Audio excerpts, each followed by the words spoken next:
again to EMRS TV, and I'm very glad to have here Alessandro MOLLE from the National Council of Research in Italy and also from the Institute for Microelectronics and Microsystems. So, correct.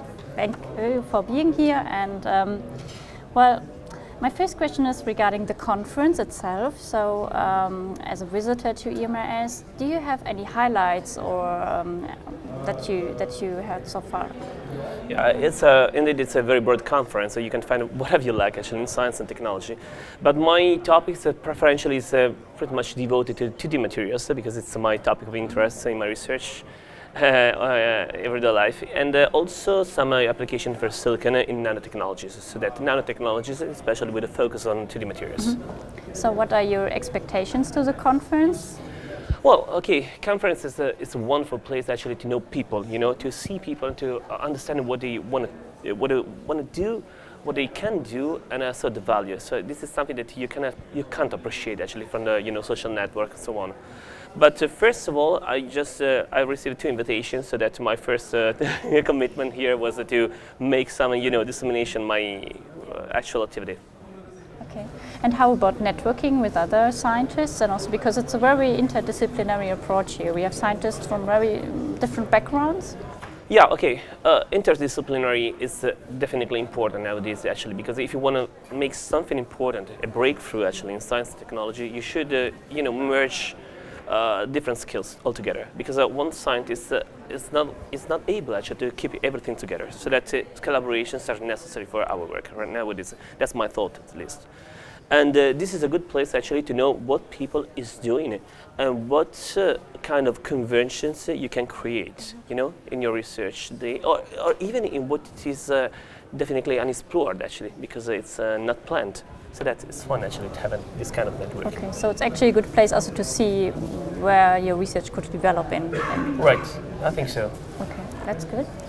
And do you have some trends or developments that you saw that are very remarkable for you? Well, okay, as I told you, I'm pretty much sticking to the 2D materials, and I think that the universe of 2D materials is so much expanding. Starting from graphene. Graphene was the wonder material actually a decade ago. But nowadays, actually, we can see actually the flourishing of a transition method like it's single element 2D-dimensional materials like phosphorine, cystine. So that I think that a new technology, nanotechnology platform is just showing up actually in this field, and I'm pretty much happy because I'm contributing to this. Can you explain maybe a bit what your research work is about and what you're doing at the National Council? Right, my research work actually is pretty much concerned with the European directions, because I'm awarded with an ERC grant, so that it's a really good. Exciting acknowledgement from the European community. And so I'm trying actually to make this new 2D-dimensional materials. So they are based on single element. They are called X-scenes because they are like graphene, but they're not made of carbon. The graphene is a 2D-dimensional lattice of carbon atoms. So I'm trying to create a new 2D-dimensional material of single elements. And in particular, my first interest is on silicon at a 2D-dimensional level, the so-called silicon. I try to put it on a pilot line, to put it on a process line, process flow, just in order to grasp, to catch up all the possible applications from it. And of course there are other materials on the same flow, on the same drift, such as the germanium, the 2D-dimensional tin, and so on. And what applications would that be? Well, okay, we have to discover that. So I don't want to say that there is a target applications, there is a key applications. I think that it's an open challenge and it's an open playground. But I'm coming actually from the microelectronics, from the nanoelectronics. So I think that my first target is to use actually this kind of materials for logic application, for memory applications, and I think that there could be actually even some possible directions in photonics and photovoltaics perhaps. So high tech. Okay. And could you maybe explain in maybe simple words for someone who's not a researcher? You can try. You can help me. What the difference is, or what the advantages are of 2-dimensional materials compared to 1-dimensional? Oh, well, okay.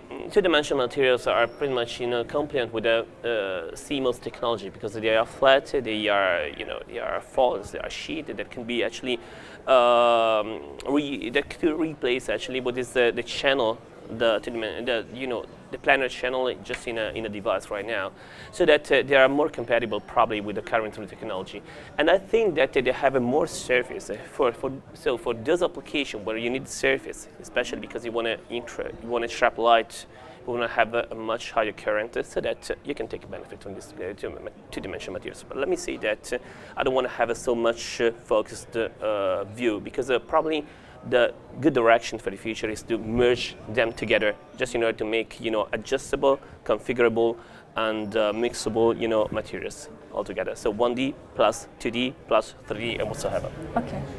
And regarding sustainability, so because we at Fraunhofer IWKS are also looking into recycling materials, or also looking at resources and how to protect them, especially scarce resources. Do you think 2D materials could also help in that, or is there some connection to this field? Well, I think that we are in an era where each kind of materials for everyday life actually should be marked with the life cycles. This is mandatory actually for our research, for our technology, and so on. And I think I have a good idea. Actually, I have a good point for this purpose, because the silicon can be recycled actually, because silicon can be stoked actually in our earth, so that there is no particular problem for that. Okay, I try to abandon to ignore some materials that are not actually recycled, such as lead or something like that. Even if we should be open actually to to some research innovations where there are research direction telling us that it's possible to recycle materials that originally were not suitable for, so that we can be open to this. But by the way, I think that the 2D materials can be recycled quite well actually, especially for what regards graphene and silicon. Mm-hmm. And do you think it has the potential also, if we speak about recycling, that we think of design for recycling, so making materials in a way, also thinking of the end of life and the whole life cycle? It's quite a complicated question actually, because I'm not so much involved in this in this work, because I'm just on the stage before. I'm just trying to find out a good proof of concept, just to say, okay, there's a good discovery, let's try to make it. Of course, I think that even from the early stage, we should try to think about the solutions that are directed to this kind of a life cycling. Otherwise, it wouldn't be actually sustainable. But let me say that the first care that we have to take for is the material selections, just in order to build up our configurations. In order to say that, in order to state just from the beginning that each material we are using have a life cycle that is compatible with our planet. Okay, thank you very much. Okay. Thank you.